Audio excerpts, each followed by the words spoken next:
শুভ সকাল বন্ধুরা, কেমন আছো তোমরা প্রত্যেকে? আশা করি সবাই খুব ভালো আছো। অনেকেই বলেন সাফল্যতা সেদিন তোমার দরজায় টোকা দেবে যেদিন তোমার ভাগ্য তোমায় সাথ দেবে। এ কথাটা আমার একেবারেই ঠিক মনে হয় না, জানো।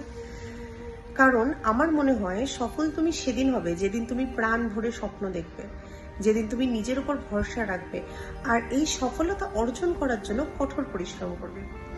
একদিনে কেউই কিন্তু সফল হতে পারে না, এটা একটা কন্টিনিউয়াস প্রসেস। ব্যর্থ প্রত্যেক মুহূর্তে হতে হয়, প্রত্যেকটা মানুষের জীবনে ব্যর্থতা আসে। সেই ব্যর্থতাকে দেখে কখনোই হতাশ হওয়া উচিত নয়। এই ব্যর্থ যত হবে তুমি, তত তোমার প্রচেষ্টা বাড়বে, আর যত প্রচেষ্টা করবে তত দেখবে তুমি সফলতার দিকে এগোচ্ছ। কালকে কি হবে সেটা কেউ জানে না, কিন্তু আজকে প্রতিটা মুহূর্ত, প্রতিটা পদক্ষেপ যদি আমরা ভাবনা চিন্তা করে নিই, দেখবে একদিন না একদিন তুমি সফল নিশ্চিত হয়েছো।